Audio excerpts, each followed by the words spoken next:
El gran problema es este, que es plural y que hay dos formas singulares que se pueden rastrear, el y Eloa.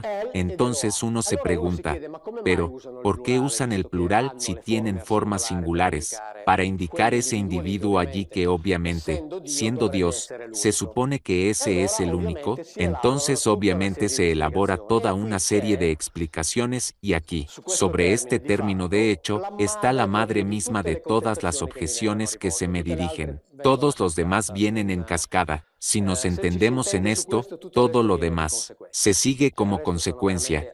Es decir, los demás son verdaderamente elementos absolutamente marginales. Entonces aquí está, obviamente lo imprimí, la madre de todas las disputas que se dirigen a mí. Así que donde me dicen, Biglino, la gramática es la gramática y usted, evidentemente, no lo sabe. Está bien, entonces, Elohim definitivamente es singular. Les digo lo que escriben, ¿por qué tiene la terminación del plural? Porque es un superlativo indefinido, es decir, indica la indefinibilidad del concepto de Dios. ¿Cómo debe traducirse? Lo hemos visto antes.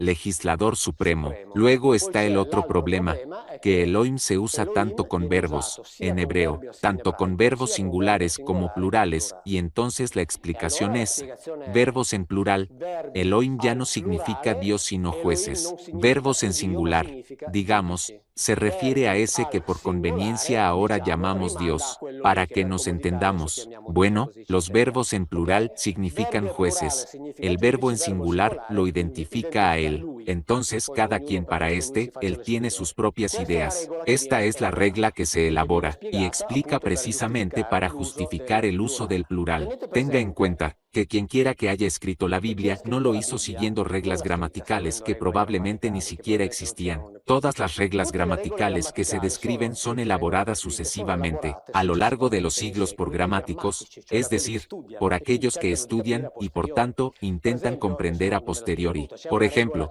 ahora no lo explicaré todo, hay una regla. Había una regla sobre la WAV consecutiva, conservadora o inversa. En fin, una determinada consonante que, colocada en determinada posición, cambia de forma, del verbo simplemente ser simple. Después de mucho tiempo discutiéndolo y aplicándolo, en un momento determinado llegan a escribir y aquí están todos. Solo lo he traído como ejemplo toda una serie de discusiones entre ellos, hasta que los gramáticos llegan a decir, en otras palabras, podemos dejar completamente de lado la mítica teoría de las VAV consecutivas inventada por los gramáticos. Es decir, esa regla la inventamos, la discutimos y la aplicamos durante mucho tiempo, pero está inventada, quitémosla. En mi opinión, en unas décadas también la quitarán. Sin embargo, ante esto, hay dos actitudes posibles. Una, empiezo a discutir sobre cada uno de los elementos de sus afirmaciones, y pasamos décadas sin llegar a una conclusión porque nadie sabe si esto es cierto, por lo que todos permanecerán en su convicción dentro de 20 años. La actitud que yo aplico en cambio es, vale señores gramáticos, tienen razón. Como esa es la manera de entender a Elohim, lo tomamos y lo ponemos en la Biblia y es lo que hago. Y sigo haciendo, tomo todo dicen los eruditos y lo pongo a la verificación de la Biblia. Y ahora lo hacemos y nos divertimos. Digamos que Elohim es singular. Está bien, es singular. Entonces siempre que está el término Elohim, se refiere a un solo individuo. De acuerdo, sepa que cuando lea la Biblia, encontrará que hay un Elohim singular llamado Yahvé, un Elohim singular llamado Camosh, un Elohim singular llamado Milcom, un Elohim singular llamado Rimmon, un Elohim singular llamado Astarte. Son 5 Elohim singulares, pero para nosotros los ignorantes, son 5 plurales o singulares. Entonces no hay necesidad de volverse loco. Para explicar por qué es plural, hay al menos 5. Es decir, si esto fuera cierto, la Biblia se convierte en un texto incomprensible y ahora lo vemos. Así que hagamos como que es singular. Digamos que es un superlativo indefinido. Atención, escriben aquí, no es un superlativo absoluto porque el superlativo absoluto se construye de otra manera y de hecho es verdadero. Así que digo, pero no quiero discutir. Digo, si me dices, Biglino, la gramática es la gramática y no lo sabes, y Elohim no es un superlativo absoluto, entonces tengo ganas de decirles, pero, ¿por qué lo traduces con supremo que es un superlativo absoluto? Si tiene el verbo plural, es jueces, si tiene el verbo singular, es Dios. ¿Puedes tomar Génesis 35 versículo 7? Aquí hablamos de Jacob, allí edificó un altar, y llamó a ese lugar el Betel porque allí se le había revelado Dios cuando huía de la presencia de su hermano. En hebreo está Elohim porque Dios se le había revelado a él. Biblia hebrea. Mismo versículo. Traducción literal. Y edificó allí un altar y llamó al lugar el Betel, porque allí se le revelaron a Elohim con el artículo el Elohim. Entonces,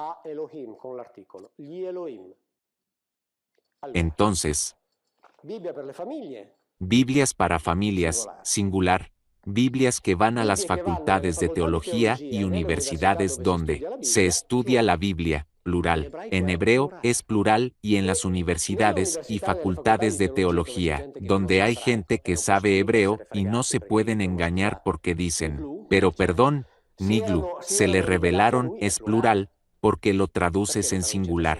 Pero en todas las Biblias que tiene aquí todo está en singular, ¿no? ¿Real?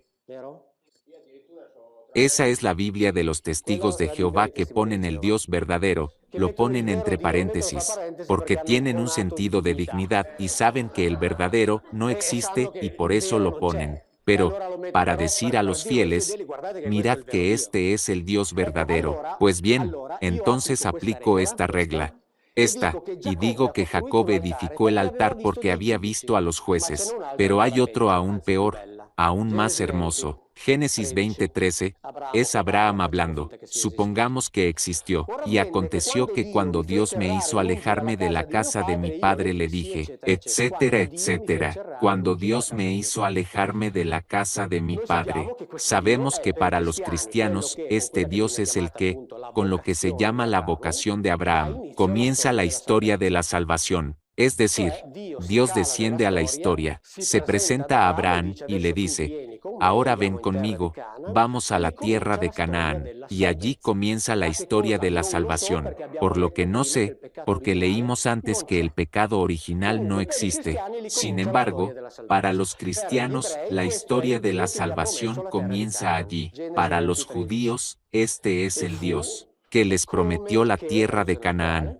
Génesis 20:13, y fue como que, me hicieron vagar Elohim de la casa de mi padre, verbo en plural. Entonces significa, y aplico las reglas de los sabios, que fueron los jueces quienes llamaron a Abraham de la tierra de sus padres. Entonces la historia de la salvación comenzó cuando unos jueces fueron a llamar a Abraham fuera de la casa de sus padres, y esos jueces le prometieron a Abraham esa tierra. Ya no queda nada que aguante. Todo cae, y todo cae aplicando las reglas que me dan bofetadas diciendo, Biglino, no sabes gramática. Muy bien. Me dices que me los aplico todos. Me aplico todo lo que quieras porque ¿sabes por qué? Porque, como parten de una suposición falsa, lo que inventen no se compara con la Biblia, lo que inventen. Así que no veo la hora de leer los comentarios porque los tomo y aplico. Continúo haciendo un trabajo estúpido. Ni siquiera necesito pensar.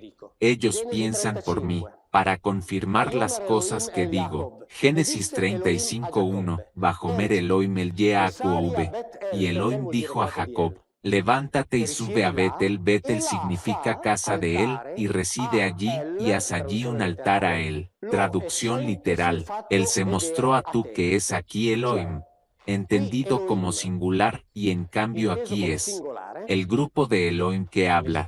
Dice a Jacob, ve a Betel, y allí construye un altar a él, al que se te mostró. Bueno, me encontré con Susi Bladí en la calle aquí antes. Estaba saliendo del barrio, ella estaba buscando el lugar. Si te digo ahora, no quiero un altar. Dios no lo quiera. te digo, tienes que ofrecerle un café a ese Mauro Biglino que conociste por ahí. ¿Qué me dices? Pero lo siento, no eres siempre tú, ¿entendiste? Entonces, como le dice Dios a Jacob, construye un altar a ese Dios que viste allí. Y Jacob le dice, ¿no eres siempre tú? Pero así está escrito, no hay necesidad de interpretar. No hay necesidad de interpretar. Todo está claro, todo está claro. El grupo Elohim dice, hazle un altar a uno de nosotros que se te presentó, porque probablemente fue el que lo siguió, entonces tienes que hacerle el altar. El Sadai, ya lo hemos leído, y después de hablar, entre otras cosas, Elohim sube, es decir, sube. Curioso, ¿no?